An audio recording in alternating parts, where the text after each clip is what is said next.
December 8, 1963, a Pan American World Airways Boeing 707 is approaching Philadelphia after a routine flight from Puerto Rico, just 30 miles from its destination. The jet is caught in a violent storm. Moments later, the night sky above Maryland lights up. Witnesses see a fireball falling from the heavens. Within seconds, Pan Am Flight 214 plunges to the ground, killing all 81 people on board. It will take investigators months to uncover how a force of nature, one of aviation's most familiar hazards, found a fatal weakness in one of the world's most advanced passenger jets.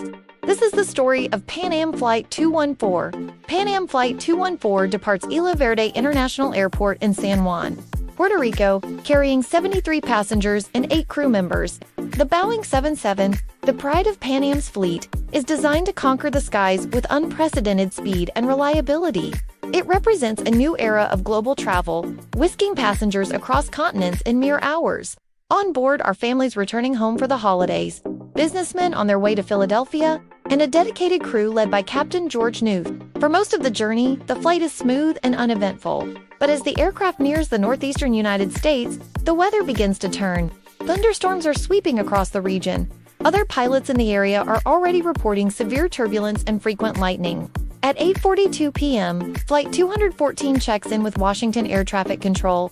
With Philadelphia's airport congested due to the weather, the flight is instructed to enter a holding pattern near Elkton, Maryland. For more than half an hour, the massive jet circles in the darkness, waiting for clearance to land. Outside the cockpit windows, lightning flashes across the sky, painting a dramatic and ominous picture. At 8:58 p.m., disaster strikes without warning. Eyewitnesses on the ground later recall a blinding flash in the night sky. One described it as a ball of fire dropping straight down. Inside the cockpit, there is no time to react, no chance to issue a mayday call. The Boeing 707 suddenly lurches out of control as flames erupt along its left wing. Within seconds, the crippled jet plunges into a farm field near Elkton, Maryland. The explosion is so powerful it shakes nearby homes. Debris is scattered across the muddy ground. There are no survivors. The Civil Aeronautics Board, the forerunner of today's NTSB, immediately dispatches its best investigators to the crash site. What they find is shocking. The 707's left wing is ripped open. Parts of the fuel tank are scorched and fragmented, scattered well before the main impact point.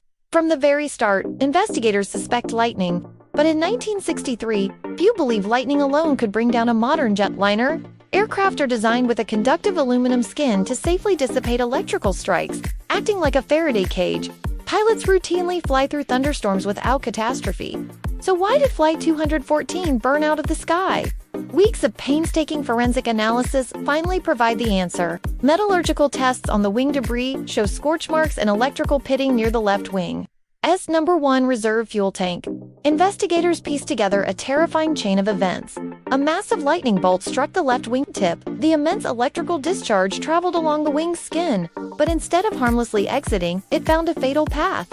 It ignited the flammable vapors that had built up inside the nearly empty fuel tank. An investigator's report, summarizing the discovery, stated, "Evidence indicates an explosion within the number 1 main fuel tank initiated the breakup of the aircraft. The resulting blast was catastrophic. It tore through the wing structure, instantly crippling the 707's flight controls. A raging fire consumed the jet before the pilots could even comprehend what had happened." Pan Am Flight 214 was the first proven case of a lightning strike directly causing the destruction of a commercial jetliner.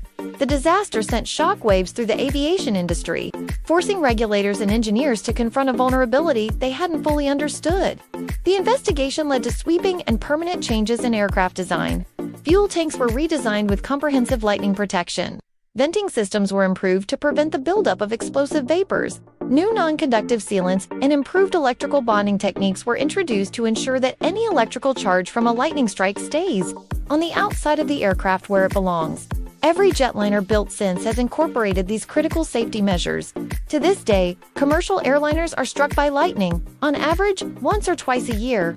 Thanks to the hard lessons learned from tragedies like Flight 214, passengers today rarely even notice it happened.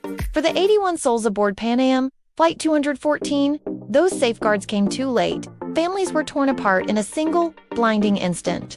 In the aftermath of this tragedy, aviation took another painful but necessary step forward, a step written in loss, but one that paved the way for safer skies for generations to come. Every flight we take today carries the legacy of those who perished that cold December night in Maryland. This is why we must continue to investigate, to learn, and to remember. Because in aviation, every lesson is bought at the highest possible price. If you found this story compelling and want to learn more about the crucial events that have shaped modern aviation, please consider subscribing to our channel. Your support allows us to continue honoring the victims and uncovering the critical lessons that keep us all safe. Thank you for watching.